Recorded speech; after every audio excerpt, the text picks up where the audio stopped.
वाला channel students, मैं आपकी एजुकेटर आकृति सेठ आज आपके लिए लेके आई हूँ लॉ फाउंडेशन बैच का इंडियन पीनल कोड का लेक्चर नंबर 45।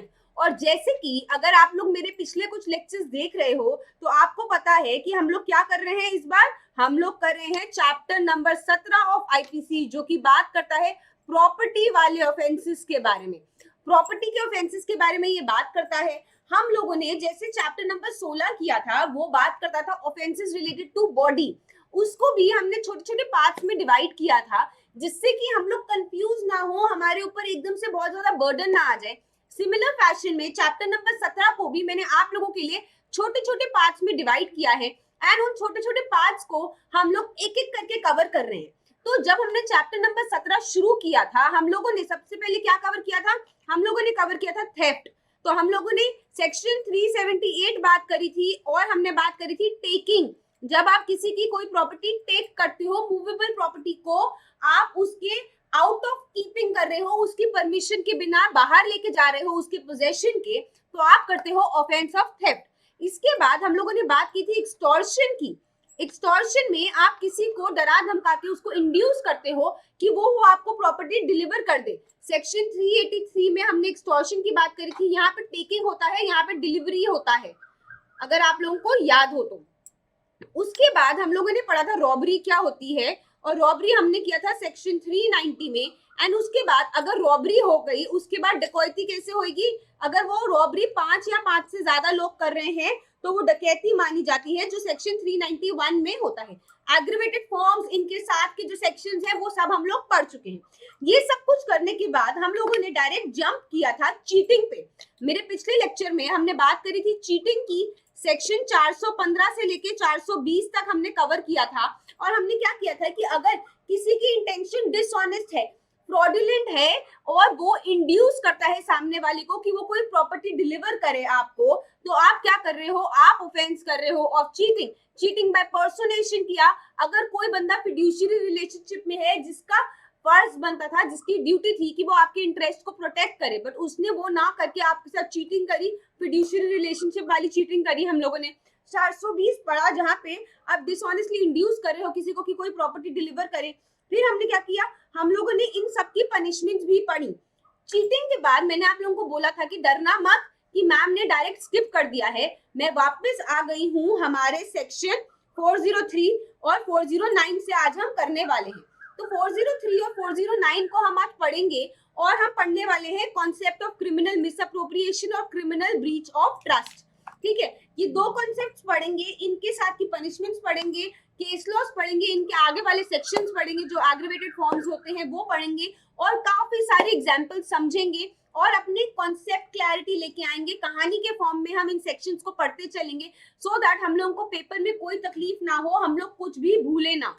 अगर आप एक जुडिशरी एस्पिरेंट हो तो आपको पता है कि पीटी में, मेंस में और इंटरव्यू में ये वाले पोर्शन से क्वेश्चन बहुत बार पूछा गया है और बहुत ज्यादा चांसेस है कि आगे भी पूछा जाएगा।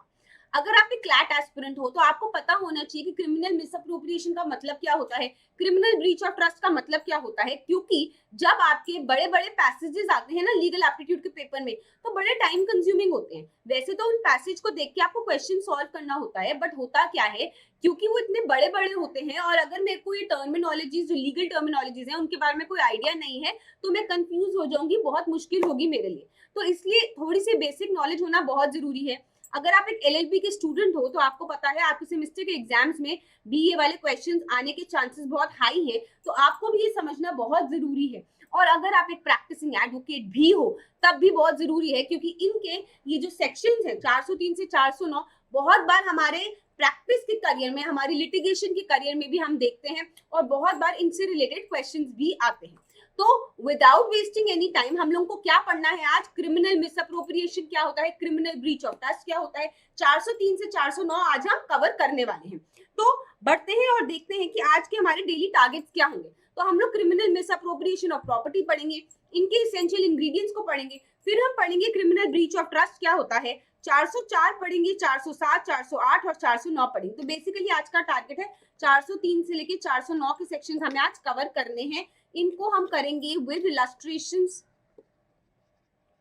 और केस लॉस के साथ हम पढ़ेंगे। और एक जो चीज ध्यान रखनी है, जो ये एसेंशियल इंग्रेडिएंट्स हैं, मेरा एम यही होता है कि मैं वो फ्लो चार्ट्स बनाऊं आपके लिए, कलर फॉर्मेट में बनाऊं, जिससे कि उसकी पिक्चर मेमोरी आपके दिमाग में बैठ जाए। But at the same time मैं क्या करूं, मैं इंग्रेडिएंट्स को भी एक्सप्लेन करती चलूं आपको, कि एक बार आप कहानी सुन लो, एक बार इन वर्ड्स की, जो डिफिकल्ट वर्ड्स हैं, जो कॉम्प्लेक्स वर्ड्स हैं, या फिर जो सिमिलर साउंडिंग वर्ड्स हैं, उनको एक बार समझ लो डिटेल में, सो दैट बार बार आपको तकलीफ ना हो, बार बार आपको कंफ्यूजन ना हो। तो एक बार डिटेल में ये सब कुछ पढ़ लेते हैं, उसके बाद उन फ्लो चार्ट्स को ध्यान रखोगे तो आपका ये पूरा का पूरा पोर्शन बहुत ही मजे में निकल जाएगा।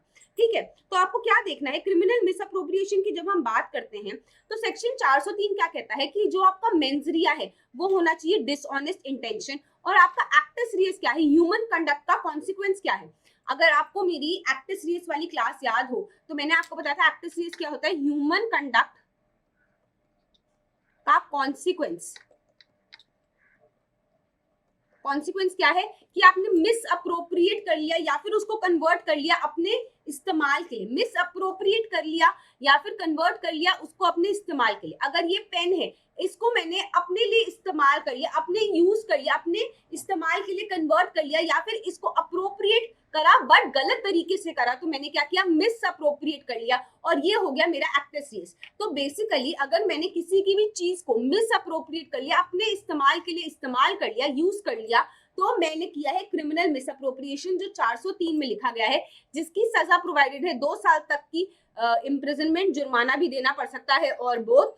और कोई भी अगर डिसऑनेस्टली मिसअप्रोप्रिएट करता है या कन्वर्ट करता है अपने इस्तेमाल के लिए कोई भी मूवेबल प्रॉपर्टी, तो हम बोलेंगे कि 403 का सेक्शन लगेगा, और वो बंदा जो है वो 403 के लिए पनिशेबल होगा, डिसऑनेस्ट मिसअप्रोप्रिएशन ऑफ प्रॉपर्टी हो रही है। अब एक बार डिटेल में सेक्शन को जब हम पढ़ते हैं तो क्या देखते हैं कि कोई भी बंदा, मेंजरिया क्या है उसका, डिसऑनेस्ट है। अगर कोई भी बंदा डिसऑनेस्टली किसी भी चीज को मिसअप्रोप्रिएट करता है या अपने इस्तेमाल के लिए यूज करता है, कन्वर्ट कर देता है, और क्या है वो मूवेबल प्रॉपर्टी है, मूवेबल प्रॉपर्टी का होना बहुत जरूरी है, ये सेक्शन ही कहता है, तो उसको सजा मिलेगी 2 साल तक की इम्प्रिजनमेंट या फिर फाइन या फिर बोथ। ठीक है, अब इलस्ट्रेशंस जब हम देखते हैं तो हम क्या देखते हैं, A takes a property belonging to Z out of जेड्स possession in good faith believing at the time when he takes it that the property belongs to himself. Example के तरीके से कि यहाँ पे बहुत सारे अम्ब्रेलास पड़े हैं, अम्ब्रेला के स्टैंड में। ओके, ये अम्ब्रेला का स्टैंड है।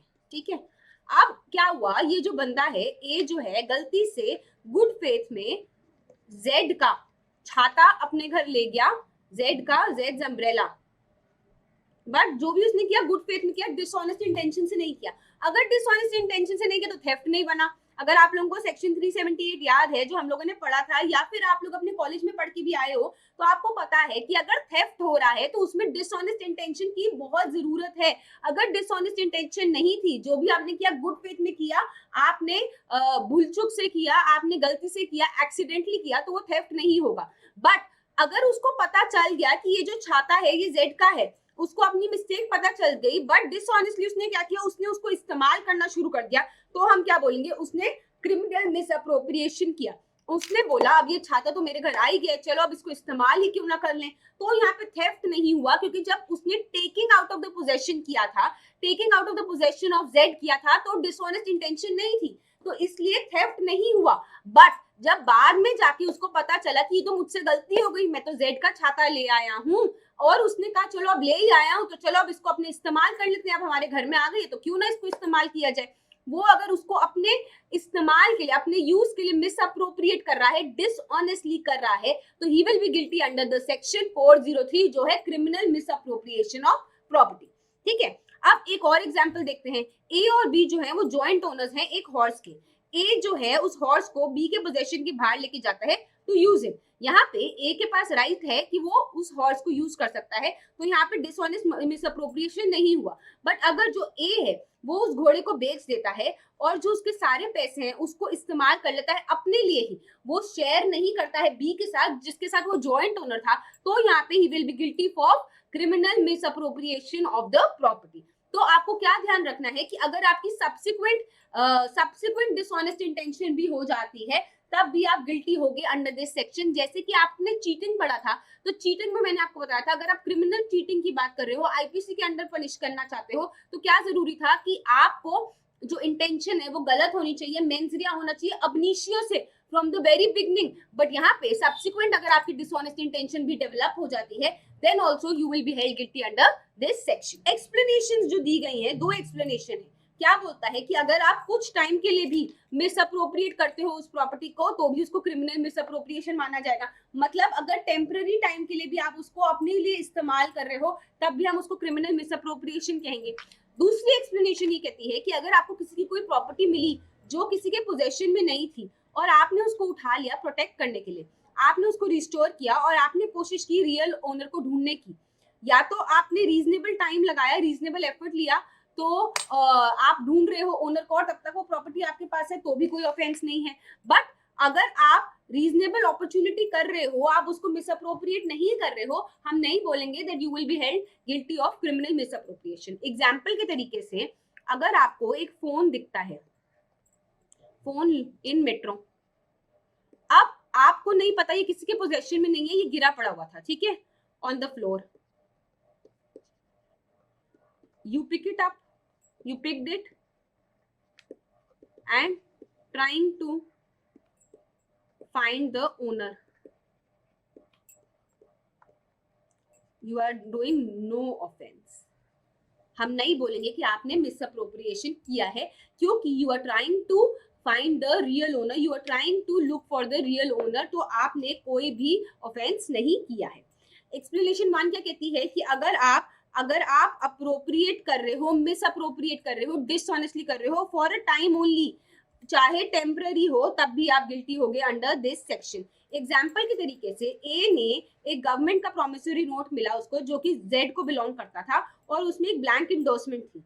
ए को knowing that the note belongs to Z, उसको प्लेज कर दिया बैंकर के पास as a security for a loan, intending at the future time to restore it to Z. उसको लगा कि आज की डेट पे मेरे को जरूरत है पैसे की, तो मैं ये बैंक वाले को दे देता हूँ as a security for a loan, और बाकी बाद में जाके जब मेरे पास पैसा आ जाएगा मैं उसको वापस कर दूंगा।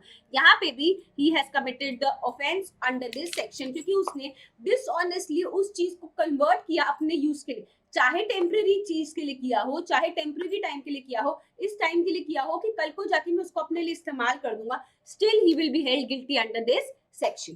ठीक है, तो आपको क्या देखना है कि अगर वो टेम्पररी मिसअप्रोप्रिएशन है, तब भी आप गिल्टी होगे अंडर सेक्शन 403। अगर एक्सप्लेनेशन 2 क्या कहता है, अगर कोई भी बंदा है जो किसी प्रॉपर्टी को पकड़ता है, कोई भी प्रॉपर्टी उसको मिलती है जो कि किसी के भी पोजेशन में नहीं थी, और वो इस प्रॉपर्टी को उठा लेता है, प्रोटेक्ट करता है, रिस्टोर करता है और ओनर को ढूंढता है, तो he will not be guilty under the section of misappropriation, as जो उसकी इंटेंशन है वो डिसऑनेस्ट नहीं है, but he is guilty of the offence above mentioned if he appropriates to his own use, जब उसको पता है या फिर उसने एफर्ट नहीं लिया जो ओनर है उसको ढूंढने का, और उसने जो रीजनेबल मीन्स थे, रीजनेबल टाइम था, नोटिस देने का टाइम था, उस टाइम के लिए उसने एफर्ट नहीं लिया कि वो एक्चुअली में जो मालिक था उसको ढूंढ पाए, बट उसने अपने कन्वर्ट कर लिया उसको यूज के लिए, डिसऑनेस्टली किया, तो he will be held guilty under this section. अब रीजनेबल मीन्स क्या है, रीजनेबल टाइम क्या है, ये क्वेश्चन ऑफ फैक्ट है। कोई भी स्ट्रेट जैकेट फॉर्मूला नहीं दिया गया इसमें कि आप 2+2 करोगे तो वो 4 ही होगा। हर एक केस के हिसाब से आपको देखना पड़ेगा कि क्या रीजनेबल टाइम है, क्या रीजनेबल मीन्स है, क्या नेसेसरी है कि आप जो हो फाइंडर को ढूंढने की कोशिश कर रहे हो, आपको नहीं पता कि ओनर कौन है, फाइंडर कौन है, आप उसको ढूंढने की कोशिश करते हो, सफिशिएंट एफर्ट लेते हो, और आप क्या कर रहे हो, आपको पता है कि ये प्रॉपर्टी उसकी है और आपकी नहीं है, गुड फेथ में आप उसको ढूंढने की कोशिश कर रहे हो, तो आप गिल्टी नहीं होगे अंडर दिस सेक्शन। इलस्ट्रेशन देखते हैं, ए को एक रुपी मिला on high road, not knowing to whom the rupee belong, उसको नहीं पता था वो पैसे किसके हैं, उसने वो पैसे उठा लिए। यहाँ पे उसने कोई भी ऑफेंस नहीं किया है अंडर दिस सेक्शन, अगर वो एक्चुअल ओनर को ढूंढने की कोशिश करता है तो। ठीक है, तो इंग्रेडिएंट्स क्या है, सबसे पहला इंग्रेडिएंट है कि आपकी जो इंटेंशन है वो डिसऑनेस्ट होनी चाहिए। डिसऑनेस्टली आपको मिसअप्रोप्रिएट करना है या कन्वर्ट करना है किसी भी चीज को अपने लिए। वो जो प्रॉपर्टी होनी चाहिए वो मूवेबल प्रॉपर्टी होनी चाहिए, इमूवेबल प्रॉपर्टी के लिए नहीं होता। जो प्रॉपर्टी है वो किसी और को बिलोंग करनी चाहिए, और आपकी डिसऑनेस्ट इंटेंशन होनी चाहिए कि आप इस चीज को मिसअप्रोप्रिएट करोगे या फिर उसको कन्वर्ट करोगे अपने इस्तेमाल के लिए, तो आप गिल्टी होगे अंडर दिस सेक्शन। तो इंग्रेडिएंट्स बहुत इंपॉर्टेंट एलिमेंट है। इनको बिल्कुल नहीं भूलना है। क्या क्या है? डिसऑनेस्ट इंटेंशन होनी चाहिए, मूवेबल प्रॉपर्टी होनी चाहिए, वो प्रॉपर्टी किसी और को बिलोंग करनी चाहिए, और आपकी इंटेंशन होनी चाहिए कि आप इसको मिसअप्रोप्रिएट करना चाहते हो या कन्वर्ट करना चाहते हो खुद के इस्तेमाल के लिए, तो आप गिल्टी हो गए अंडर सेक्शन 403। अब जो ये एसेंशियल इंग्रेडिएंट्स हैं इनको एक बार डिटेल में समझ लेते हैं, कॉन्सेप्ट क्लैरिटी ले लेते हैं कि हमें सब कुछ समझ आ जाए एक बार। उसके बाद जब हम इन फ्लो चार्ट्स के ऊपर ही फोकस रखेंगे तो आपका जो सेक्शन है वो बड़े मजेदार तरीके से हो जाएगा। जब मैं बोलती हूँ डिसऑनेस्टली मिसअप्रोप्रिएट करना या कन्वर्ट करना अपने इस्तेमाल के लिए, ये पहली रिक्वायरमेंट है जब आपको किसी को गिल्टी ठहराना है अंडर सेक्शन 403। तो फर्स्ट रिक्वायरमेंट क्या है कि जो भी चीज हो रही है, मिसअप्रोप्रिएटिंग हो रही है, आप किसी चीज को इस्तेमाल कर रहे हो अपने लिए, use the property belonging to other person. ये जो एक्ट ऑफ मिसअप्रोप्रिएशन है और कन्वर्जन है, ये विद डिसऑनेस्ट इंटेंशन होना चाहिए। बेसिकली आपका मेंस रे is sine qua non. Sign qua non क्या होता है स्टूडेंट्स? साइन क्वा नॉन का मतलब होता है एसेंशियल इंग्रेडिएंट। वर्ड डिसऑनेस्टली जो है वो क्वालिफाई करेगा बोथ मिसअप्रोप्रिएशन को भी और कन्वर्जन को भी, जिसमें आप उस चीज को कन्वर्ट करते हो अपने इस्तेमाल के लिए। अब आप मुझे बताओगे कि डिसऑनेस्टली हम लोगों ने कहाँ पढ़ा था? चैप्टर नंबर 2 में पढ़ा था, इनिशियल लेक्चर्स में पढ़ा था। डिसऑनेस्टली सेक्शन कौन सा है ये आप लोग मुझे कमेंट बॉक्स में लिख के जरूर बताइएगा कि डिसऑनेस्टली कहाँ है। अगर आप लोगों ने मेरे साथ नहीं भी पढ़ा है तो भी आप लोग अपने कॉलेज में पढ़ के आए हो कि डिसऑनेस्टली वर्ड कहाँ पे लिखा गया है, कहाँ पे डिफाइंड है हमारे इंडियन पीनल कोड में, ये आप लोग मुझे बताओगे कमेंट सेक्शन में लिख के। तो आपको क्या देखना है कि अगर कोई भी बंदा गलत इंटेंशन से, खुराफाती डिमांड से अगर कोई भी बंदा मिसअप्रोप्रिएट करता है या फिर किसी चीज को कन्वर्ट करता है अपने इस्तेमाल के लिए, तो वो क्या कर रहा है? वो डिसऑनेस्टली मिसअप्रोप्रिएट कर रहा है और कन्वर्ट कर रहा है उस चीज को अपने लिए। अब जैसे कि एग्जाम्पल के तरीके से अगर मैं मान के चलूं कि ये फोन है, ये कहीं पे भी गिरा हुआ मिलता है, अगर वो बंदा एक्चुअली में इसको रिस्टोर करता है, अपने पास रखता है और रियल ओनर को ढूंढने की कोशिश करता है, तो he will not B held guilty under the section explanation 2 हमें ये कहती है। अगर वो इसको मिसअप्रोप्रिएट करता है, अगर वो इसको अपना सिम डाल के चलाना शुरू कर देता है, अपने कन्वर्ट कर देता है यूज के लिए, या फिर इसको बेच के जो भी इसका पैसा आएगा उससे कोई भी चीज खरीदता है, कोई भी अपना खर्चा पूरा करता है, तो क्या बोलेंगे कि यहाँ पे क्रिमिनल मिसअप्रोप्रिएशन हो रहा है। हो सकता है ये भी हो जब ये फोन गिरा हुआ मिला, तो जब ये फोन गिरा हुआ मिला तो उस बंदे ने इसको पहले उठा लिया, सोचा कि मैं रियल ओनर को ढूंढूंगा, बट बाद में दिमाग में आया कि अरे ये तो बड़ा अच्छा सेट है, इससे तो मेरे को 20-30 हजार रुपए मिल सकते हैं, तो रियल ओनर को ढूंढने का आइडिया ड्रॉप कर देते हैं, इसको मिसअप्रोप्रिएट करते हैं और जो 20-30 हजार रुपए मिलेंगे उससे मैं अपना ब्ला ब्ला ब्ला का खर्चा पूरा कर लूंगा। अगर ये चीज हो रही है तब भी यहाँ पे जो इंटेंशन है वो डिसऑनेस्ट है, तो मैं क्या बोलूंगी कि यहाँ पे क्रिमिनल मिसअप्रोप्रिएशन हो रहा है, यहाँ पे सेक्शन 403 एप्लीकेबल होगा। ठीक है, तो आप लोगों को यही चीज ध्यान रखनी है। इन एग्जाम्पल्स को हमेशा ध्यान रखना है। जब आप इन एग्जाम्पल्स को अपनी डेली लाइफ में अप्लाई करोगे, जब आप नॉर्मल लोगों से बात कर रहे होगे और आपके सामने कोई भी ऐसी चीज हो रही है, तो आप उसको रिलेट करोगे, अच्छा इसमें तो 403 लगेगा, अच्छा इसमें तो 378 लगेगा, नो नो यहाँ पे तो 383 लगेगा। तो आप लोगों को इनके बीच में जो डिफरेंसेस हैं, जो ये सेक्शंस हैं, इनके बीच में जो डिफरेंसेस हैं वो बड़े मजे में याद हो जाएंगे। अगर आपको समझ आ जाएगा कि कहाँ पे रॉबरी लगेगा और कहाँ पे डकैती लगेगा, कहाँ पे रॉबरी बाय एक्सटॉर्शन लगेगा और कहाँ पे robbery by way of theft लगेगा, तो अगर इन चीजों को आप अपनी डे टू डे लाइफ में इस्तेमाल करना शुरू कर दो, अगर आप जो मूवीज देखते हो, जो एपिसोड्स देखते हो, जो वेब सीरीज देखते हो, वहां पे जो स्टोरीज आती हैं वहां पे उसके ऊपर अप्लाई करना शुरू कर दोगे, तो आपको रट्टा नहीं मारना पड़ेगा, आपको बाय हार्ट नहीं करना पड़ेगा, ये सारी चीजें आपके दिमाग में इनग्रेन हो जाएंगी जैसे कि एक बहुत ही नॉर्मल सी चीज है आपके लिए। ठीक है, तो ये वाला जो फंडा है इसको अपनी जिंदगी में अडॉप्ट करो और इसी तरीके से अगर आप इनको पढ़ते जाओगे ना तो आपके ऊपर बर्डन बिल्कुल नहीं होगा। ठीक है, अब आगे बढ़ते हैं और देखते हैं कि डिसऑनेस्टली मिसअप्रोप्रिएशन में हम लोग क्या क्या देख रहे हैं। तो बेसिकली क्या बोला जा रहा है यहाँ पे, जो इंटेंशन है आपकी क्या है कि आप खुद को रॉन्गफुल गेन करना चाहते हो और दूसरे बंदे को रॉन्गफुल लॉस करना चाहते हो। अब याद करो कि रॉन्गफुल गेन और रॉन्गफुल लॉस हमने कहाँ पढ़ा था, ये भी आप लोग मुझे बताओगे। चैप्टर नंबर 2 में पढ़ा था, मेरे साथ भी पढ़ा हुआ है, अपने कॉलेज में पढ़ के भी आए हो, इनिशियल लेक्चर्स में हमने पढ़ा था। रॉन्गफुल गेन और रॉन्गफुल लॉस कहाँ पढ़ा था, कौन से सेक्शन में पढ़ा था, ये मुझे कमेंट सेक्शन में आप लोग लिख के बताओगे। ठीक है, तो रॉन्गफुल लॉस और रॉन्गफुल गेन का क्या मतलब है? बेसिकली अगर मैं ए बी से कोई भी चीज ले लेता है जिसपे बी का राइट था, जैसे कि ये राडो की वॉच, ये राडो की वॉच है, ये बी की है, बी ओनर है, बट इसको ए ले लेता है, मिसअप्रोप्रिएट कर लेता है। गिरी हुई मिली और उसको मिस अप्रोप्रिएट कर ली, तो यहाँ पे इसने अपने आप को क्या किया, रॉन्गफुल गेन किया। जिस चीज के लिए ये इंटाइटल्ड नहीं था, जिस चीज पे इसका हक नहीं था, इसने वो चीज को कब्जा कर लिया, उस चीज को अपने लिए कन्वर्ट कर लिया, कन्वर्ट टू ओन यूज कर लिया, या फिर मिस अप्रोप्रिएट कर लिया, तो इसको रॉन्गफुल गेन हो गया। बट बी जो है वहां पे उसको हक था कि वो अपनी चीज को इस्तेमाल करे, बट उससे आपने उस चीज को ले लिया, तो आपने क्या कर दिया, उसको रॉन्गफुल लॉस कर दिया। तो डिसऑनेस्टली अगर आप कोई भी चीज को कन्वर्ट कर रहे हो अपने इस्तेमाल के लिए, मिस अप्रोप्रिएट कर रहे हो, तो आपका मेंजरिया क्या है कि आप सामने वाले को रॉन्गफुल लॉस कॉज करना चाहते हो, खुद को रॉन्गफुल गेन कॉज करना चाहते हो। तो बेसिकली मेंजरिया क्या है आपका मेंजरिया है कि आप कोई भी एक्ट करना चाहते हो जिसमें आप मिस अप्रोप्रिएट करना चाहते हो, कन्वर्ट करना चाहते हो किसी भी चीज को अपने इस्तेमाल के लिए, ये जो पार्ट है ये एक्टस लीज का है। बट जो मेंजरिया का पार्ट है वो है डिसऑनेस्ट इंटेंशन का पार्ट, जहां पे आप सामने वाले को रॉन्गफुल लॉस कॉज करोगे, खुद को रॉन्गफुल गेन करोगे। तो अगर हम क्लियर होए अगर थोड़ा सा भी, तो आपको क्या देखना है कि इंटेंशन होनी चाहिए कि आप खुद को गेन करवाना चाहते हो अनलॉफुल मीन से, जिसमें आप लीगली इंटाइटल्ड नहीं थे उस गेन करने के लिए। I was not legally entitled to this phone, I found it on a metro and I did not try to look for the owner. I thought वाह मुझे तो मिल गया है फोन, मैं तो इसको इस्तेमाल करता हूँ, तो मैंने लीगली इंटाइटल्ड नहीं थी इस फोन के लिए, बट मैंने इसको इस्तेमाल करना शुरू कर दिया, तो मैंने रॉन्गफुल गेन किया। और जो इसका ओनर था, जो लीगली इंटाइटल्ड था कि वो इस चीज को इस्तेमाल करे, उसने पैसा खर्चा था इस पे, मैंने उसको डिप्राइव कर दिया, मैंने उसको रॉन्गफुल लॉस कॉज कर दिया। ठीक है, इस चीज को आपको ध्यान रखना है। तो डिसऑनेस्ट मिस अप्रोप्रिएशन की जब हम बात कर रहे हैं, मिस अप्रोप्रिएट का क्या मतलब है कि आप सेट अपार्ट करते हो फॉर और assign to the wrong person or a wrong use and must be dishonestly done.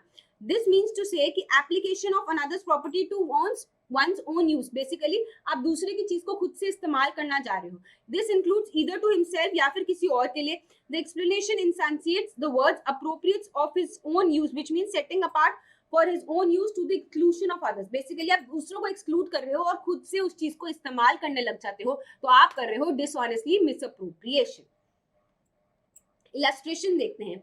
अगर ए एक क्लर्क है बी का, जिसके पास मनी है, जो कि with himself to make use of it and does not give account of that money to be, he will misappropriate. आप एक सिंपल एग्जांपल लो, आपके घर पे अगर कोई भी मेड है, आपने अपनी मेड को दिए 100 रुपए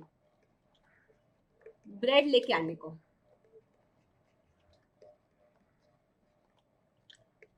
50 रुपए की ब्रेड थी, और जो मेड है didn't return rest of the money, took veggies for herself, अपने लिए वो सब्जियां ले गई 50 रुपए की। तो उसने क्या किया, जिस चीज के लिए वो पैसा था उसने वो बचे हुए पैसे को मिस अप्रोप्रिएट कर दिया, उसने आपको हिसाब नहीं दिया, 50 रुपए की ब्रेड लाई, बाकी की सब्जियां लेके चली गई अपने घर पे, तो उसने क्या किया, उसने मिस अप्रोप्रिएशन कर दी इस पैसे की। अगर एक्स जो है takes away some food from Y's house and on the way he finds a beggar and gives him to eat, here X commits theft and criminal misappropriation. The motive is irrelevant. X has caused wrongful loss to Y and wrongful gain to himself and to the beggar. तो basically अगर आपने X ने यहाँ पे उसके घर से, Y के घर से कुछ पैसे और कुछ खाना चुराया था, रास्ते में उसको बेगर मिल गया, उसको भी दे दिया, कोई फर्क नहीं पड़ता। आप बोलोगे जी उसने तो भला काम किया है, जो भी किया है मॉरल गुड किया है उसने, डज नॉट मैटर, जो भी उसने एक्ट किया था, मोटिव जो था वो इररेलेवेंट है। जो भी उसने किया था, उसने बेसिकली पहले थेफ्ट किया था, फिर क्रिमिनल मिसअप्रोप्रिएशन किया। ही will be held guilty under this section because whatever he did was with dishonest intention. Initially रास्ते में जाते जाते उसको बेगर मिल गया और उसकी एकदम से इंसानियत जाग गई, उसके लिए हम कुछ नहीं कह सकते। बट पहले जो भी एक्ट हुआ था वो रॉन्गफुल था, सामने वाले को रॉन्गफुल लॉस किया था, खुद को रॉन्गफुल गेन किया था, या फिर बेगर को रॉन्गफुल गेन किया था, जो भी किया था डिसऑनेस्टली किया था, मेंस रिया के साथ किया था, तो हम कहेंगे he will be held guilty under this section. Converts to his own use का क्या मतलब है?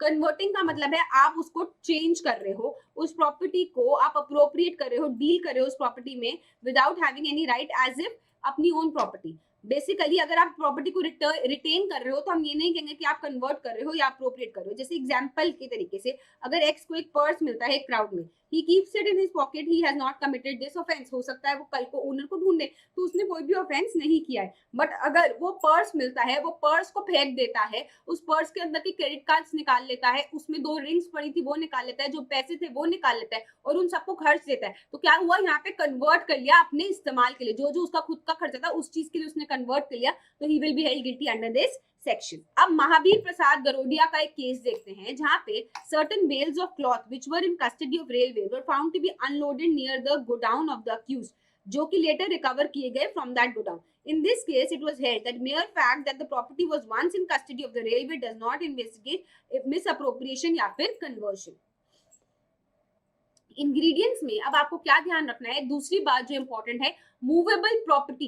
ये सेक्शन जो है ये प्रॉपर्टी की बात करता है जो कि मूवेबल हो, तो बेसिकली क्रिमिनल मिसअप्रोप्रिएशन नहीं हो सकता इमूवेबल प्रॉपर्टी को लेके, ये भी आपको ध्यान रखना है। ऑफेंस तब कंप्लीट हो जाएगा जब आप प्रॉपर्टी को मिसअप्रोप्रिएट करते हो या फिर कन्वर्ट करते हो उसको खुद के इस्तेमाल के लिए, चाहे परमानेंटली हो या टेम्पररी हो, कोई फर्क नहीं पड़ता। Once a misappropriation is always a misappropriation, चाहे वो टेम्पररी पर्पस के लिए हो या फिर परमानेंट के लिए हो, डज नॉट मैटर। ओके, ये भी आपको ध्यान रखना है, ठीक है।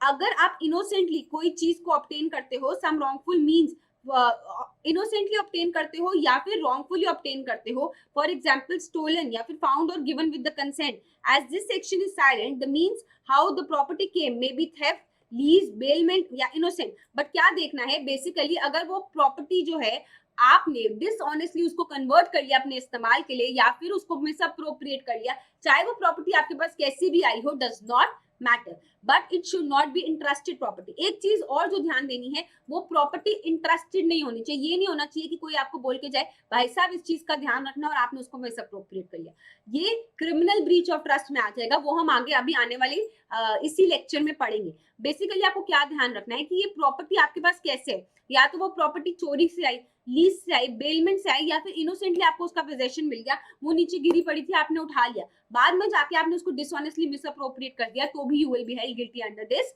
सेक्शन, ठीक है। So innocent possession is not always necessary. In this case, a person having innocent possession of the property may subsequently change intention to misappropriate या convert it to his own use. तो basically अगर बाद में जाके भी आपका intention गलत हो जाता है, आपके दिमाग में लालच आ जाता है कि मैं इस चीज को इस्तेमाल ही क्यों ना कर लूं, अपने फायदे के लिए क्यों ना यूज कर लूं, रॉन्गफुल गेन पाते हो आप उस चीज से, सामने वाले बंदे को रॉन्गफुल लॉस पहुंचाते हो, तो आप हो गए गिल्टी अंडर दिस सेक्शन, ठीक है। एक्सप्लेनेशन जो वन कहती है वो क्या कहती है, टेम्पररी मिसअप्रोप्रिएशन की बात करती है कि अगर वो डिसऑनेस्ट मिसअप्रोप्रिएशन है, चाहे वो कुछ परमानेंट पीरियड के लिए हो या फिर टेम्पररी पीरियड के लिए हो, फर्क नहीं पड़ता है, वो क्रिमिनल मिसअप्रोप्रिएशन मानी जाएगी। तो basically it extends to both cases of wrongful loss और wrongful gain of property, and wrongful gain या फिर wrongful loss of possession of the property, ठीक है। For example, a person working in an office appropriates the property or money of the office to his own use for some time with the intention to restore it, commits the offense under this section even though his dishonest intention is for a short period.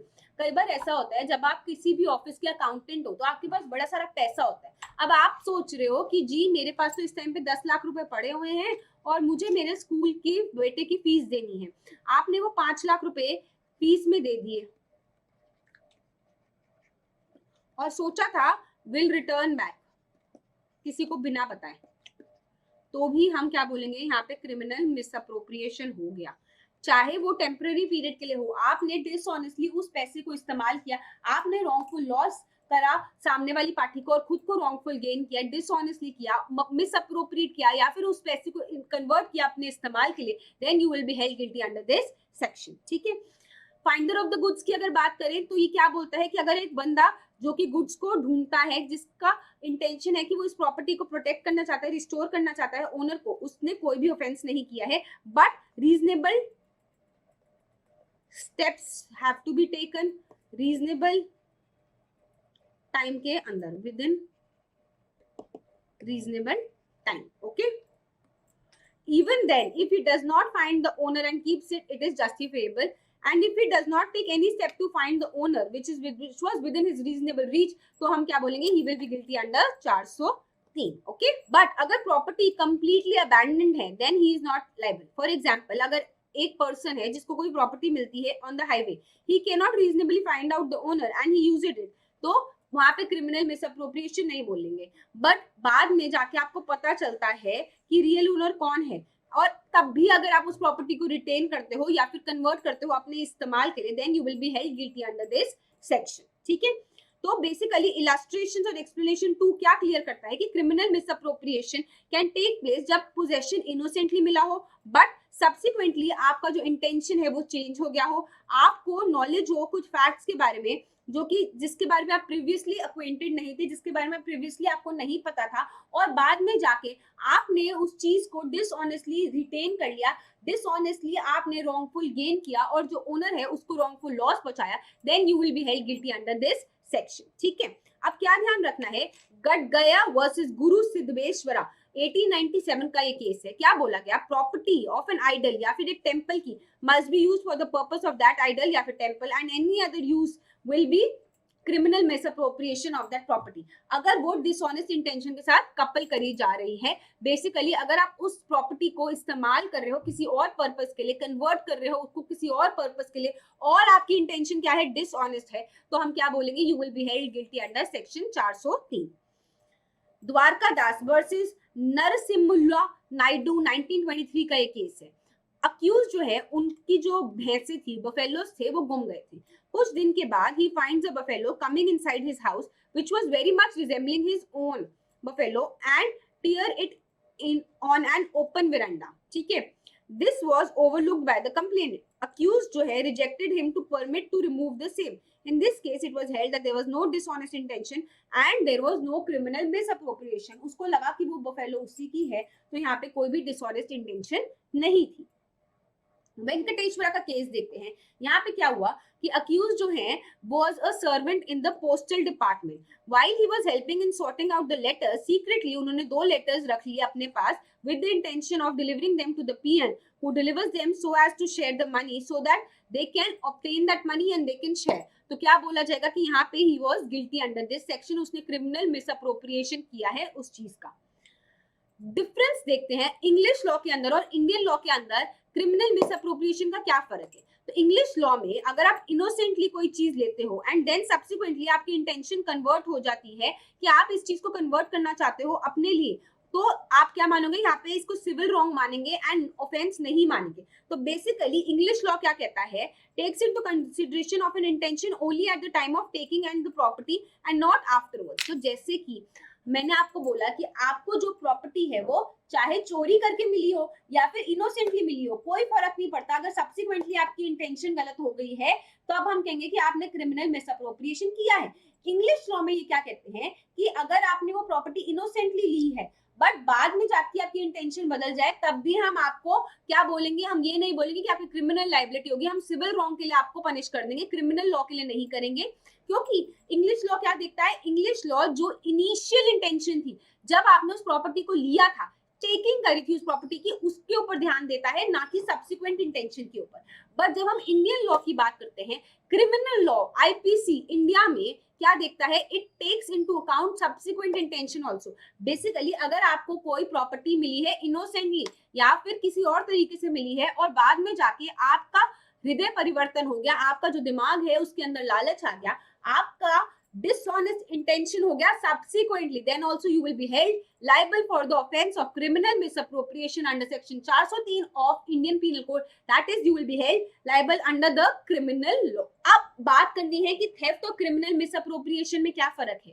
तो theft सबसे पहले क्या ध्यान रखना है कि theft जो है आपका कौन से सेक्शन में हमने पढ़ा था, याद करो 378 में, और criminal misappropriation हम पढ़ रहे हैं 403 में। Okay, in case of theft जो सोल डिजाइन है वो क्या है कि आप प्रॉपर्टी को टेक अवे करना चाहते हो out of the possession of the person, तो ऑफेंस ऑफ थेफ्ट अपने आप में कमिट हो जाता है जैसे ही property moves out of the possession, और वो जो out of possession of the owner हुई है वो डिसऑनेस्ट इंटेंशन के साथ हुई है। बट क्रिमिनल मिसअप्रोप्रिएशन में does not essentially involve as invasion in the possession of another person.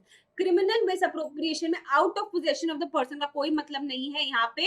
It does not essentially mean कि आपने उस प्रॉपर्टी को पोजेशन के बाहर निकाला हो। ठीक है, ऑफेंडर जो है is already in possession of the property and that possession may be innocent या फिर lawful या फिर unlawful या फिर subsequently अगर वो अपनी दिमाग को चेंज कर लेता है, बेसिकली जो ऑफेंडर है, जो अक्यूज है, उसके पास ऑलरेडी उस फोन का पोजेशन था, इस फोन का पोजेशन ऑलरेडी मेरे पास था, बाद में जाके मैंने क्या करा, मेरा दिमाग चेंज हो गया, मेरे मन में लालच आ गया, मेरा डिसऑनेस्ट इंटेंशन हो गया, तो मैं क्रिमिनल अप्रोप्रिएशन के लिए, क्रिमिनल मिसअप्रोप्रिएशन के लिए लायबल होंगी। यहाँ पे थेफ्ट में क्या होगा, अगर ये मैं बंदे से, जो ओनर है उसके पोजेशन से बाहर लेके आ रही हूँ, टेकिंग आउट कर रही हूँ, मूविंग अवे कर रही हूँ, वहां पे अगर डिसऑनेस्ट इंटेंशन के साथ कर रही हूँ तो थेफ्ट होगा। थेफ्ट में mere removal with dishonest intention from the possession attracts 379, but 403 में that is not attracting merely by taking possession. Further there must be an overt act जहां पे आप उस चीज को कन्वर्ट कर रहे हो, अप्रोप्रिएट कर रहे हो, मिस अप्रोप्रिएट कर रहे हो अपने इस्तेमाल के लिए, रॉन्गफुल गेन ले रहे हो उस चीज से, रॉन्गफुल लॉस कर रहे हो दूसरे बंदे को, then only you will be held liable under this section. अब हमारे नेक्स्ट सेक्शन को पढ़ना है जो कि बात करता है section 404, dishonest misappropriation of property possessed by a deceased at the time of death। अगर आप लोगों को याद हो सेक्शन 378 जब मैंने पढ़ा था तो मैंने ये आपको पढ़ाया था कि थेफ्ट किसी भी डेड बॉडी से नहीं हो सकता, बट उसके साथ क्या हो सकता है, डेड बॉडी से क्रिमिनल मिसअप्रोप्रिएशन हो सकता है। तो क्या पढ़ने की चीज है, जब थेफ्ट की बात कर रहे हैं, out of possession of a person की बात कर रहे हैं, तो जो पर्सन होता है वो लिविंग पर्सन ही होता है, डेड बॉडी नहीं होती। बट अगर कोई भी डेड बॉडी है जिसके पास कोई ऑब्जेक्ट्स थे, कुछ ऑर्नामेंट्स थे, कोई राडो की वॉच थी, या फिर कोई भी ऐसी चीज थी जिसको आप इस्तेमाल कर सकते हो, जिसको आप कन्वर्ट कर सकते हो अपने इस्तेमाल के लिए, उसको आप मिसअप्रोप्रिएट कर सकते हो, और आप यही चीज करते हो डिसऑनेस्टली, किसी की डिसीज की बॉडी से करते हो, तो आप गिल्टी हो गए अंडर सेक्शन 404 और आपको सजा हो सकती है 3 साल तक की जेल और जुर्माना भी देना पड़ सकता है। अगर जो ऑफेंडर है वो कोई क्लर्क था या फिर सर्वेंट था उसी बंदे का और वो मिसअप्रोप्रिएट कर रहा है तो उसकी सजा होगी 7 साल प्लस फाइन। अब आप बोलोगे कि मैम 3 साल और 7 साल इतना फर्क क्यों है? तो स्टूडेंट्स क्या समझने की जरूरत है, अगर कोई बंदा क्लर्क है और सर्वेंट है जो कि एम्प्लॉयड है इस डेड पर्सन के पास, तो उसकी रिस्पॉन्सिबिलिटी जो है वो थोड़ी ज्यादा हो जाती है। जो क्लर्क है उसकी रिस्पॉन्सिबिलिटी ज्यादा होती है अपने मालिक के प्रति, सर्वेंट की रिस्पॉन्सिबिलिटी ज्यादा होती है अपने मास्टर के प्रति, एक वफादारी की बात होती है, एक लॉयल्टी की बात होती है। और अगर ये बंदा उस वफादारी, उस लॉयल्टी, जो रिस्पॉन्सिबिलिटी इसके पास थी अपने मास्टर या फिर एम्प्लॉयर के प्रति, वो को तोड़ता है, उसको ब्रीच करता है और उस मालिक से जो कि अब डेड हो चुका है, जो कि अब डिसीज है, उसकी बॉडी से कोई चीज को मिसअप्रोप्रिएट करता है, तो he will be punished severely, जो कि 7 साल की सजा और जुर्माना देना पड़ सकता है। तो 404 अगर हम डिटेल में पढ़ें तो हम क्या समझेंगे, हम समझेंगे कि कोई भी बंदा अगर डिसऑनेस्ट इंटेंशन के साथ मिसअप्रोप्रिएट करता है या फिर कन्वर्ट करता है किसी भी चीज को नोइंगली, कि वो जो प्रॉपर्टी है वो पोजेशन में थी उस डिसीज्ड पर्सन की, हो सकता है कि जो डिसीज्ड पर्सन है उसके हाथ में 5-5 सोने की रिंगें हो, 5-5 डायमंड रिंग्स हो, बड़ा सा हार हो डायमंड का, उस चीज को जो उस पोजेशन में था, डिसीज्ड बॉडी के पोजेशन में था, उसको अगर आप उठाते हो, डिसऑनेस्टली मिसअप्रोप्रिएट करते हो, तो आप गिल्टी होगे under this section, under 404। Punishment जो कि दी गई है वो है 3 साल तक की, और अगर आप क्लर्क या सर्वेंट थे तो आपको सजा हो सकती है 7 साल तक की जेल और जुर्माना भी देना पड़ सकता है।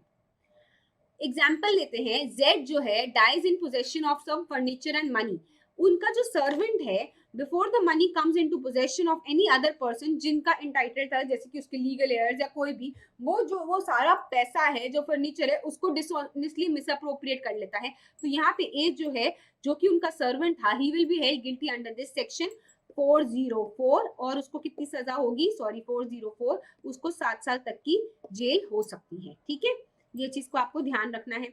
तो बेसिकली ऑब्जेक्ट क्या है, क्यों बनाया गया सेक्शन 404, मेन पर्पस क्या है कि आपको जो भी पिक्यूलियर सिचुएशन है जिसमें किसी पर्सन की डेथ होती है, उस पर्सन की जो प्रॉपर्टी है उसको आपको प्रोटेक्ट करना है, उसको आपको सेफगार्ड करना है, जब तक जो भी उसका लीगल एयर है जो कि एक्चुअली में सब्सिक्वेंटली इंटाइटल्ड होगा उस प्रॉपर्टी के, जिस तब तक वो प्रॉपर्टी उस तक पहुंचे तब तक आपको उस प्रॉपर्टी को क्या करना है, उसको आपको प्रोटेक्ट करना है। यहाँ पे जो वर्ड प्रॉपर्टी बोला गया है वो मूवेबल प्रॉपर्टी से रिलेटेड है, इमूवेबल प्रॉपर्टी से रिलेटेड नहीं है, क्योंकि इमूवेबल प्रॉपर्टी को आप ऐसे कन्वर्ट नहीं कर सकते हो, मिसअप्रोप्रिएट नहीं कर सकते हो। उसको कन्वर्ट या मिसअप्रोप्रिएट करने के लिए आपको उसके चाहिए होते हैं डॉक्यूमेंट्स। तो बेसिकली यहाँ पे जो प्रॉपर्टी वर्ड इस्तेमाल किया गया है वो मूवेबल प्रॉपर्टी से रिलेट करता है।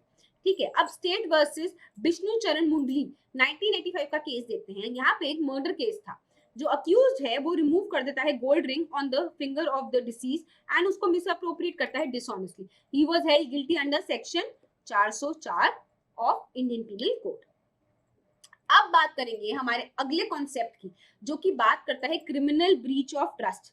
क्रिमिनल ब्रीच ऑफ ट्रस्ट, सबसे पहले नाम क्या कह रहा है, क्रिमिनल तो हटा ही दो, साइड पे रखो। ब्रीच ऑफ ट्रस्ट, ट्रस्ट किया था और उसको तुमने धोखा दे दिया, दिल तोड़ दिया, ट्रस्ट को, विश्वास को तोड़ दिया। तो बेसिकली जिस भी बंदे को इंट्रस्ट किया गया था किसी प्रॉपर्टी के साथ, या फिर वो बंदा फिड्यूशियरी रिलेशनशिप में था, उसका कंट्रोल था, डोमिनेंस थी हमारे ऊपर, उस प्रॉपर्टी के ऊपर, और उस बंदे ने डिसऑनेस्टली उस प्रॉपर्टी को मिसअप्रोप्रिएट कर लिया, कन्वर्ट कर लिया, इस्तेमाल कर दिया, या फिर डिस्पोज ऑफ कर दिया, जो भी किया विलफुली किया, कि जो सामने वाला बंदा है उसका क्या हो, उसका हो रॉन्गफुल लॉस और उसको हो रॉन्गफुल गेन, तो उसने किया क्रिमिनल ब्रीच ऑफ ट्रस्ट। अगर अब मैं आपको अपना आईफोन दे के जाती हूँ और बोलती हूँ कि मैं वॉशरूम जा रही हूँ, इसको ध्यान से रखना, आपने जब तक मैं वॉशरूम से आई आपने उस आईफोन को मिसअप्रोप्रिएट कर लिया, डिसऑनेस्टली उस आईफोन को बेच दिया। आपको मैंने क्या किया था, इंटरेस्टमेंट की थी इस फोन की, बट आपने इस आईफोन को बेच दिया, तो आपने क्या किया, कन्वर्ट कर दिया, डिसऑनेस्टली डिस्पोज ऑफ कर दिया उसको, आपने मुझे रॉन्गफुल लॉस प्रोवाइड किया, अपने आप को रॉन्गफुल गेन किया उसके पैसे से, तो आपने क्या किया है, ब्रीच ऑफ ट्रस्ट। और जो भी ये किया है ये क्रिमिनल ब्रीच ऑफ ट्रस्ट किया है, क्योंकि आपने किया है डिसऑनेस्टली, गलत इंटेंशन के साथ, मेंस रिया के साथ आपने किया है कि मुझे लॉस हो, तो you will be held guilty under this section. ठीक है, तो बेसिकली मेंस रिया क्या है, हमें ये देखना है। मेंस रिया है आपका डिसऑनेस्ट इंटेंशन। सबसे पहले क्या ध्यान रखना है, फॉर्मल ट्रस्ट, जैसे कि ट्रस्टी और बेनिफिशियरी होते हैं, उसमें भी हम ये मान सकते हैं कि क्रिमिनल ब्रीच ऑफ ट्रस्ट हो सकता है। कई बार कुछ ट्रस्ट बनी होती हैं, उसके जो ट्रस्टीज होते हैं उनकी रिस्पॉन्सिबिलिटी होती है कि जो बेनिफिशियरीज हैं उनका सारा ध्यान वो रखेंगे, जो भी डीलिंग्स है वो करेंगे, बट उन्होंने अगर उसी ट्रस्ट को जिसके बेसिस पे बेनिफिशियरीज ने उनके ऊपर चीजें सौंपी हुई थी उसको तोड़ दिया, उसको धोखा दे दिया, तो क्रिमिनल ब्रीच ऑफ ट्रस्ट हो गया। या फिर किसी ने कोई प्रॉपर्टी दी थी कि मैं इसको वापस लेके जाऊंगा, जैसे कि आपको पता होगा कि अगर आप किसी भी मंदिर, मस्जिद या चर्च जाते हो, वहां पे आप अपने टोकन देके जूते रखते हो, ठीक है, क्लोक रूम में अपना कोई सामान रखते हो, तो आपने जब वो आपको टोकन देते हैं तो उसका क्या मतलब होता है, वो टोकन देके आप वापस अपना सामान ले सकते हो ना। तो बट जिनको आपने अपनी प्रॉपर्टी इंट्रस्ट करी थी कि आप संभाल के रखना, मैं आऊंगा अभी वापस लेने, उस बंदे ने संभाल के नहीं रखी, बट उसको इस्तेमाल कर लिया, कन्वर्ट कर लिया अपने इस्तेमाल के लिए, डिसऑनेस्टली मिसअप्रोप्रिएट कर दिया या फिर बेच दिया और उसका पैसा वो खा गया, तो क्या हुआ यहाँ पे, डिसऑनेस्ट मिसअप्रोप्रिएशन हो गई, क्रिमिनल ब्रीच ऑफ ट्रस्ट हो गया। जैसे कि टेम्पल गुरुद्वारा में जाते हो, अपने शूज रखते हो कूपन के अगेंस्ट, तो वहां पे भी अगर कोई बंदा आपके उन शूज को इस्तेमाल कर ले, उसको कन्वर्ट कर ले अपने इस्तेमाल के लिए या फिर डिस्पोज ऑफ कर दे, तो क्रिमिनल ब्रीच ऑफ ट्रस्ट हो जाएगा। ठीक है, मेंस रिया जो है आपका डिसऑनेस्ट इंटेंशन का होना चाहिए। एक्टिव रियस क्या है कि या तो आप कन्वर्ट कर रहे हो अपने इस्तेमाल के लिए, या फिर आप मिसअप्रोप्रिएट कर रहे हो, या फिर एक चीज और हो सकती है कि कैजुअली मैं अपने फ्रेंड को कोई चीज देके गई, जैसे मैं आईफोन देके गई थी कि मैं वॉशरूम जा रही हूँ, और उसने पीछे से उसको 1 2 3 कर दिया, उसने उसको गायब कर दिया, उसने उसको कन्वर्ट कर लिया अपने इस्तेमाल के लिए या फिर मिसअप्रोप्रिएट कर दिया, तो भी क्या हुआ है, क्रिमिनल ब्रीच ऑफ ट्रस्ट हुआ है। क्या जरूरी है, इंट्रस्टमेंट।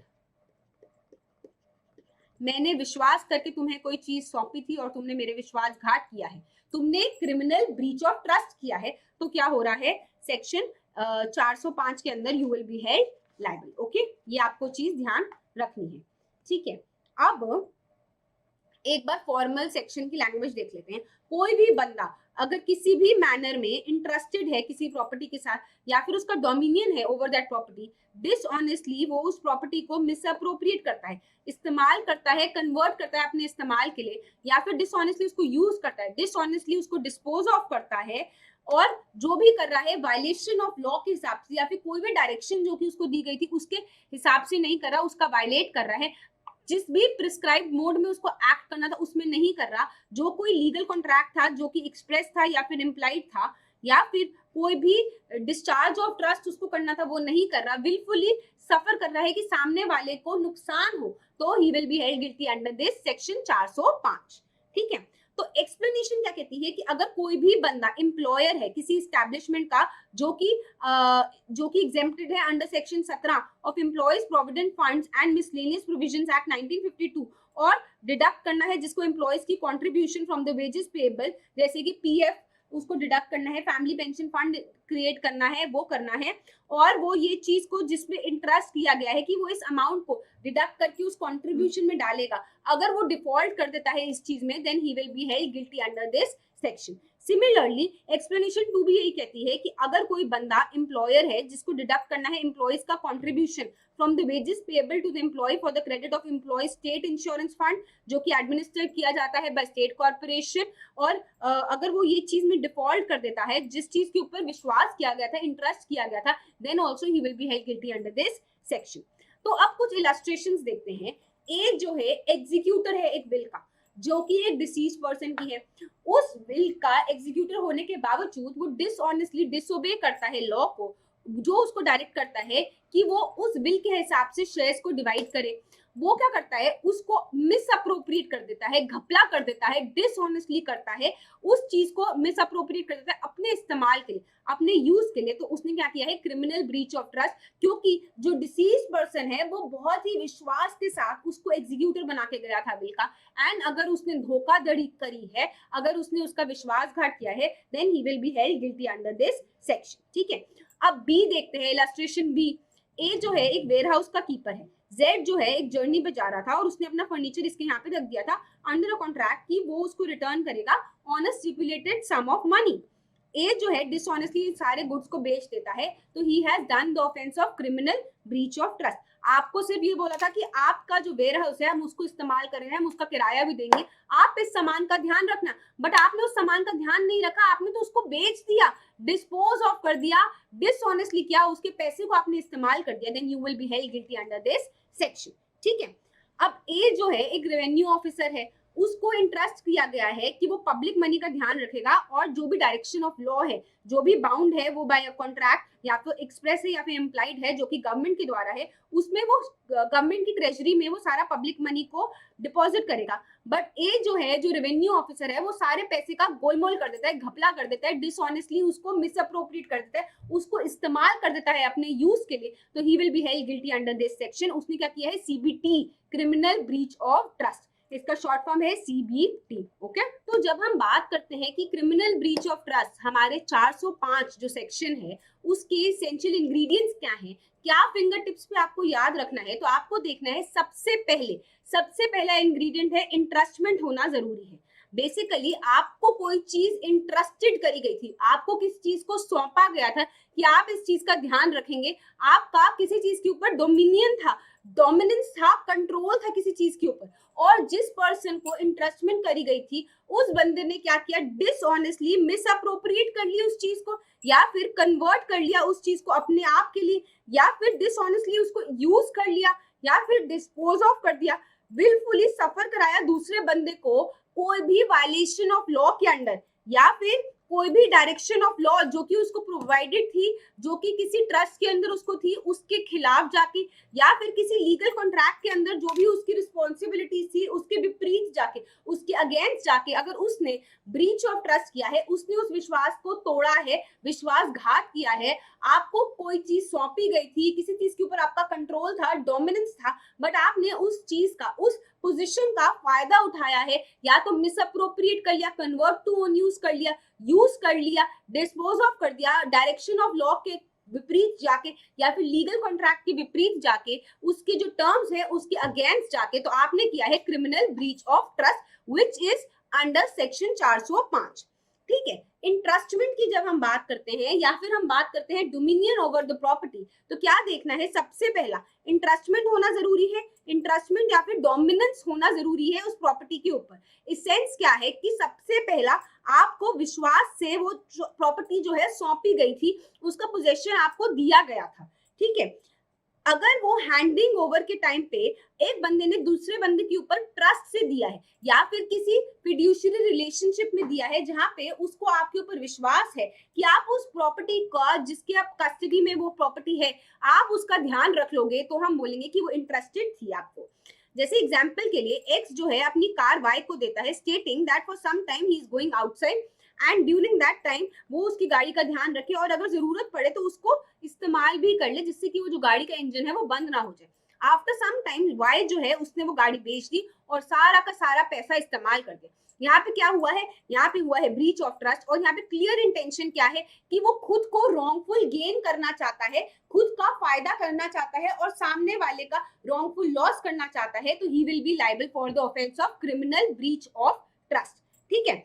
अब जैसे कि अगर if X has given his car to Y for his case and he has also entered into an agreement with person interested through a paper, and if Y sells the car, then it is not breach of trust but it is misappropriation, because that is not totally out of trust, because by way of entering into an agreement this does not seem to have been a fiduciary relationship, या फिर वो trust and confidence का relationship नहीं आता अगर वो एक contract में एंटर किया था। ठीक है। तो जहां पे इंटरेस्टमेंट की बात है वहां पे कोई भी ट्रांसफर नहीं हो रही है ओनरशिप की। बेसिकली आप उस बंदे को देख रहे हो कि आप इस चीज का इस्तेमाल करो, आप इस चीज का ध्यान रखो कुछ टाइम के लिए जब तक मैं वापस आता हूँ। तो अगर ओरिजिनल ट्रस्ट की बात हो वहां पे ट्रस्ट होना बहुत जरूरी है। अगर ट्रस्ट क्रिएट किया जा रहा है ट्रिक करके, डिसीट करके, धोखा देके, तब वो अपने आप में ट्रस्ट नहीं है। ट्रस्ट किन रिलेशनशिप्स में हो सकते हैं? ट्रस्टी एंड बेनिफिशियरी की, बेलर और bailee, master and servant, employer employee, teacher student, इन रिलेशनशिप्स में ट्रस्ट होता है। सीबीटी में क्रिमिनल ब्रीच ऑफ ट्रस्ट में प्रॉपर्टी जो है वो मूवेबल भी हो सकती है, इमूवेबल भी हो सकती है। जैसे कि इमूवेबल को लेके सेल प्रोसीड्स हो सकती है, नेगोशिएबल इंस्ट्रूमेंट्स हो सकते हैं, एक्सेट्रा। बट जब हम क्रिमिनल मिसअप्रोप्रिएशन की बात करते हैं, सेक्शन 403 की बात करते हैं, तो क्या ध्यान रखना है? वहां पे सिर्फ मूवेबल प्रॉपर्टी होती है। तो basically there should not be an abandonment of property, there should be a constructive possession of the property, जिसने उस प्रॉपर्टी को इंटरेस्ट किया है। अब कंस्ट्रक्टिव पोजेशन अगर आप लोगों को याद हो, सेक्शन 378 थेफ्ट जब हम पढ़ रहे थे, हमने वो कॉन्सेप्ट पढ़ा था। वहां पे कंस्ट्रक्टिव पोजेशन क्या होता है कि बेसिकली अगर मैं अभी यहाँ पे बैठी हुई हूँ बट मेरे घर पे मेरा लैपटॉप पड़ा हुआ है, मेरी डोमिनियंस में है, मेरे कंट्रोल में है, तो वो मेरे कंस्ट्रक्टिव पोजेशन में, मैंने कोई चीज अबैंडन नहीं करी है, मैंने वो चीज अपने घर पे रखी हुई है। और अगर मैंने उसको किसी को दिया हुआ है, सौंपा हुआ है कि आप इसका ध्यान रखो, और वो बंदा उसको मिस अप्रोप्रिएट कर देता है, तो क्रिमिनल ब्रीच ऑफ ट्रस्ट होगा। एग्जाम्पल के तरीके से अगर एक्स जो है बोलता है वाई को that he is not interested in his car, tells Y to take it to the river and throw it, then Y it takes car and while going to the river उसको लगता है कि यार ये तो बढ़िया गाड़ी है, इसको मैं इस्तेमाल करता हूँ। One day X sees it and he sues him for the breach of trust। तो यहाँ पे Y has committed no offense because उसने कोई भी क्रिमिनल ब्रीच ऑफ ट्रस्ट नहीं किया था। एक्स ने बोला था इस गाड़ी को रिवर में जाके फेंक दो, उसने उस चीज को अपने इस्तेमाल में कर ली, तो यहाँ पे क्रिमिनल ब्रीच ऑफ ट्रस्ट नहीं हुआ है। ठीक है, क्योंकि इसने एक्स ने प्रॉपर्टी को अबैंडन कर दिया था। Because X still has constructive possession in the sense that when he told Y to take to the river and then throw it, his intention was to abandon it immediately, and it was not clear. There was a possibility to change his mind, so Y will be liable for criminal breach of trust. But अगर X जो है अपनी car Y को देता है और बोलता है that he is not interested in it at all, और वो जो है ये इस गाड़ी को ले जाए एंड उसको फेंक दे, जो करना है वो करे, here there is a clear intention to abandon it, तो यहाँ पे क्या बोला जाएगा कि उसकी कंस्ट्रक्टिव पोजेशन नहीं थी।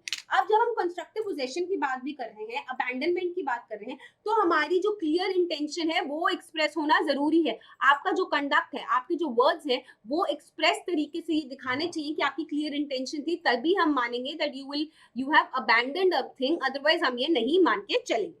ठीक है। डोमिनियन ओवर प्रॉपर्टी की जब हम बात करते हैं, डोमिनियन का क्या मतलब है? आपका कंट्रोल है उस चीज के ऊपर।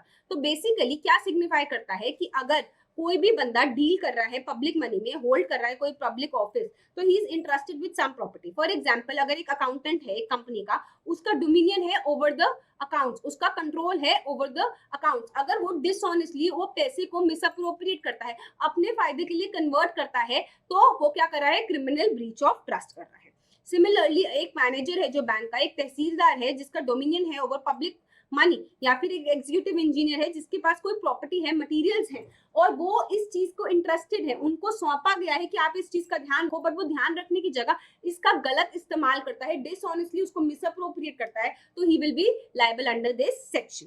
ठीक है, डिसऑनेस्टली मिसअप्रोप्रिएट करना, कन्वर्ट करना इस चीज को अपने इस्तेमाल के लिए, क्या बोला जा रहा है, मिसअप्रोप्रिएशन या फिर कन्वर्ट करना कोई भी ऐसी चीज जिसको आपको इंटरेस्ट किया गया है।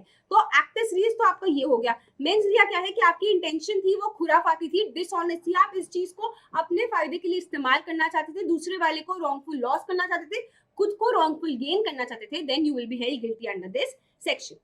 अगर एक प्रॉपर्टी को आप रिटेंशन कर रहे हो with misappropriation is not a criminal breach of trust, जहां पे एक पर्सन डायरेक्ट करता है his master to invest the money in one bank and he invests in another bank thinking that वो उसका फायदा करेगा, यहाँ पे ये डिसऑनेस्ट इंटेंशन से नहीं है। तो बेसिकली क्या देखना है, इन सेक्शंस में मेंस रिया का होना बहुत बहुत जरूरी है। Mens rea is sine qua non, that means it is an essential ingredient. Nizam Ali का 1982 का केस देखते हैं। इस केस में जो अक्यूज हैं entrusted with 9000 litres of diesel oil for being delivered to certain military depot by authorities of Indian Oil Company. Accused जो है उसने 61,000 liters and hurriedly rushed to a certain place and erupted remainder into the barrels of a private depot owner. तो basically 9,000 नहीं है, 90,000 litres का उसको कहीं पे जाके देना था, उसने 61,000 लीटर्स दिए और बाकी उन्होंने कहीं और प्राइवेट डिपो ओनर को दे दिए। Accused pleaded that there was a mechanical problem in the vehicle but was negated. It was held that he had did it with a dishonest intention, उसने criminal breach of trust किया था। Misappropriations mean putting a thing to one's own use, या फिर उसका जो form है आप उसको चेंज कर रहे हो, तो आप क्या कर रहे हो, मिसअप्रोप्रिएट कर रहे हो। डिसऑनेस्टली आप किसी चीज को इस्तेमाल करते हो या फिर डिस्पोज ऑफ करते हो in violation of direction of law, या फिर कोई भी लीगल कॉन्ट्रैक्ट के अंदर अगर आपको कुछ चीज डिस्चार्ज करनी थी ट्रस्ट से और आप विलफुली सफर कराते हो दूसरे बंदे को, then you will be held liable under this section. तो बेसिकली आप रॉन्गफुल गेन कर रहे हो, सामने वाले को रॉन्गफुल लॉस करवा रहे हो और आप इस प्रॉपर्टी को डिसऑनेस्टली मिसयूज कर रहे हो, तो क्या हो रहा है, आप हो गए गिल्टी अंडर दिस सेक्शन। जब किसी पर्सन को कोई काम दिया गया था for work of printing and is also provided with papers, but वो सारे पेपर्स को इस्तेमाल नहीं करता, दूसरे पेपर्स को बीच में डाल देता है, तो वो क्या कर रहा है, वो इन पेपर्स का घपला कर रहा है, डिसऑनेस्टली इनको मिसअप्रोप्रिएट कर रहा है, जो कि उसके कॉन्ट्रैक्ट के अंदर था कि तुझे इस पेपर के ऊपर ही प्रिंटिंग करनी है, उसकी जगह ना करके किसी और पे करता है, then he will be held liable under this section. कालाकत्तार सिंह 1978 का जो केस है, क्या है कि कॉन्ट्रैक्टर जो है वो एंगेज था by the government for execution of a work and जहां पे उसको सीमेंट दिया गया था इस कंस्ट्रक्शन के लिए। इस अग्रीमेंट में ये कॉन्ट्रैक्टर और गवर्नमेंट थी, जहां पे इसको ये सीमेंट इस्तेमाल करना था which was provided by the government, और बाकी जो बचा हुआ था वो वापस करना था। उसने क्या किया, जो बचा हुआ सीमेंट था वो उसने बेच दिया। It was held that he was liable under criminal breach of trust.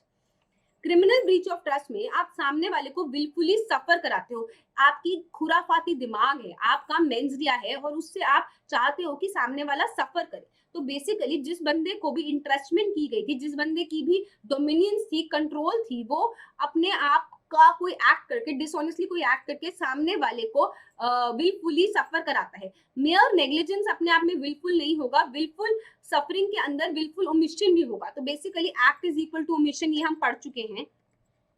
अगर आप लोगों को सेक्शन 32 और 33 याद है तो हम लोग पढ़ चुके हैं। तो बेसिकली विलफुल सफरिंग के अंदर कोई विलफुल ओमिशन भी हो सकती है। ठीक है, अब्दुल सलाम 1936 का केस है। एक पब्लिक सर्वेंट था जिसको इंटरेस्ट किया गया था कुछ सेफ कस्टडी ऑफ रिकॉर्ड्स। उन्होंने इस कमरे की चाबी, जहाँ पे ये कस्टडी ऑफ रिकॉर्ड्स पड़े हुए थे, इसकी चाबी दे दी किसी और को in hands of another person, जिससे कि वो इस रिकॉर्ड्स को इस्तेमाल कर सके और यूज कर सके करप्शन के लिए। It was held that this public servant was liable for criminal breach of trust as उसने विलफुली सफर कराया, किसी और पर्सन को कॉपीज करवाई और कमिट करा करप्शन।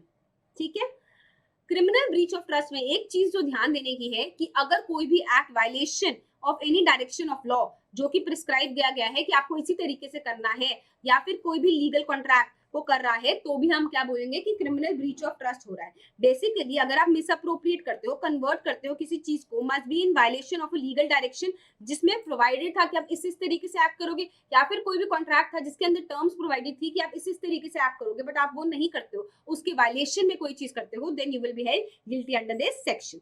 जामशेद जी केस में 1889 के केस में मास्टर जो है वो इंटरेस्ट करते हैं एक selling work of liquor to his servant. यहाँ पे कॉन्ट्रैक्ट होता है मास्टर और सर्वेंट के बीच में, जहाँ पे servant should keep a certain quantity of liquor with him and he has to account the remainder to his master, also that the servant should not mix water to the liquor. But servant जो है in terms of contract को violate करते हुए पानी मिला देता है liquor में एंड सेल करता है एडल्ट्रेटेड लिकर एंड अप्रोप्रिएट करता है बाकी अपने ओन यूज के लिए। इस were held that he was guilty under this section, क्योंकि उसने क्या किया है, जो भी वायलेशन करी है उसने, जो भी टर्म्स ऑफ कॉन्ट्रैक्ट थी और जो भी चीज उसको इंटरेस्ट करी गई थी उसकी वायलेशन करी है, then he will be held guilty under this section.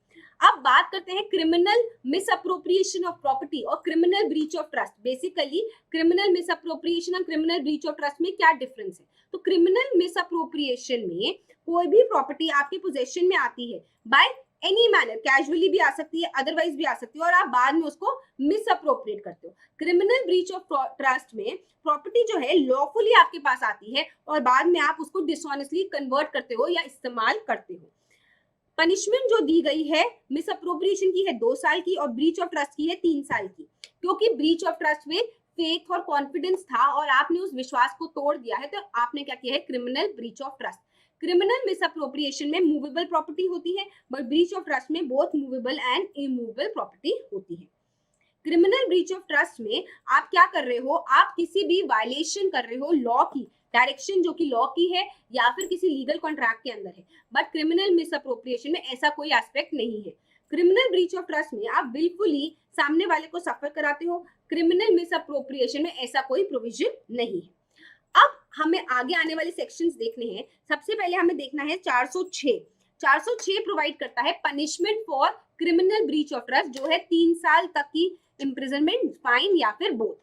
CBT किसके द्वारा हो रहा है? अब आपको ये देखना है कि क्रिमिनल ब्रीच ऑफ ट्रस्ट जिसको आपने इंटरेस्ट किया था वो बंदा कौन है। अगर तो वो कोई कैरियर है तो 407, अगर कोई क्लर्क और सर्वेंट है तो 408, अगर वो कोई बैंकर है, मर्चेंट है, एजेंट है या फिर पब्लिक सर्वेंट है तो 409। तो अब इन 3 सेक्शंस को भी हमें और पढ़ना है, तो आइए पढ़ते हैं। तो क्या देखना है, 407 में अगर क्रिमिनल ब्रीच ऑफ ट्रस्ट हो रहा है किसी भी कैरियर के द्वारा, वॉर फिंगर के द्वारा या फिर वेयरहाउस कीपर के द्वारा, तो उसको सजा हो सकती है 7 साल तक की और जुर्माना भी देना पड़ सकता है। कैरियर कौन होता है? कोई भी बंदा जो अंडरटेक करता है कि मैं ट्रांसपोर्ट करूंगा गुड्स को of other person from one place to another for a hire, जो अंडरटेक करता है कि वो क्या करेगा, एक जगह से दूसरी जगह पे चीजों को लेके जाएगा और उसके लिए पैसा लेता है, वो कैरियर होता है। वॉर फिंगर कौन होता है? ऐसा कोई भी पर्सन हु ओन्स या फिर keeps a war which is a broad plain place near some creek या फिर haven to lay goods and wares on that are brought on to him from the water। एक ऐसी जगह जहाँ पे सामान को रखा जा रहा है जो कि पानी के पास है, वो वॉर फिंगर होता है। वेयरहाउस कीपर क्या होता है? जो कि वेयरहाउस के अंदर किसी भी गोडाउन के अंदर किसी भी सामान को रखता है, डिपॉजिट करता है, आर्टिकल्स को, मर्चेंडाइज के, फैब्रिक्स को, specially in plural goods, commodities, merchandises, वो होता है वेयरहाउस कीपर।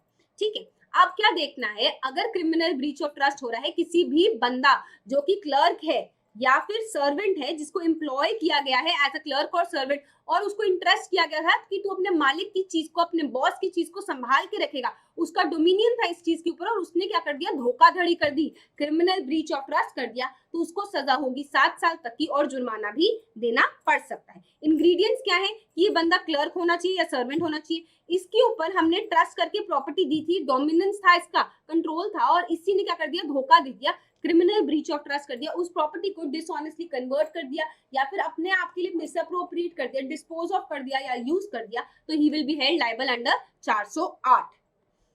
409 में अगर क्रिमिनल ब्रीच ऑफ ट्रस्ट किसके द्वारा हो रहा है, कोई भी पब्लिक सर्वेंट या फिर एजेंट या फिर बैंकर, मर्चेंट या ब्रोकर, तो उसको सजा होगी 10 साल तक की और जुर्माना भी देना पड़ सकता है। इंग्रेडिएंट्स क्या है कि जो बंदा है, जो अक्यूज्ड है, वो पब्लिक सर्वेंट होना चाहिए, बैंकर होना चाहिए, मर्चेंट होना चाहिए, अटॉर्नी होना चाहिए, उसके पास ये प्रॉपर्टी हमने विश्वास से दी थी, इंटरेस्ट करी थी और उसका कंट्रोल था, डोमिनेंस था इस प्रॉपर्टी के ऊपर, और उसने क्या कर दिया, हमारे विश्वास को तोड़ दिया, क्रिमिनल ब्रीच ऑफ ट्रस्ट कर दिया, इस प्रॉपर्टी से रिगार्डिंग डिसऑनेस्टली मिसअप्रोप्रिएट कर दिया, कन्वर्ट कर दिया, अपने इस्तेमाल के लिए यूज कर लिया, तो उसने किया है 409 का ऑफेंस।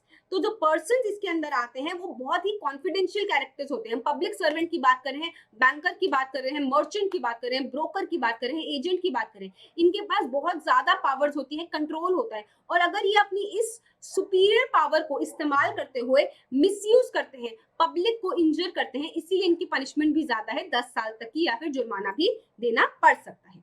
तो स्टूडेंट्स, आज के इस लेक्चर में हम लोगों ने क्या क्या कवर किया? हम लोगों ने किया 403, जहां पे हमने क्या किया? Miss appropriation of property. फिर हम लोगों ने 404 किया कि किसी डिसीज से अगर आप कोई भी चीज ले लेते हो तो आप मिस अप्रोप्रिएशन कर रहे हो। 405 में हमने पढ़ा CBT, criminal breach of trust. आपको विश्वास से कोई चीज दी गई थी और आपने धोखाधड़ी करके उसको इस्तेमाल कर लिया, कन्वर्ट कर लिया अपने इस्तेमाल के लिए। 406 में हमने पनिशमेंट पढ़ी ऑफ सीबीटी। 407 में कोई भी कैरियर अगर करता है, जिसने इधर से उधर लेके जाना था, वॉर फिंगर या फिर वेयर हाउस कीपर करता है। 408 में कोई भी क्लर्क या सर्वेंट जिसको इंटरेस्ट किया गया था किसी चीज के साथ, वो करता है। और 409 में कौन करता है? कोई भी पब्लिक सर्वेंट,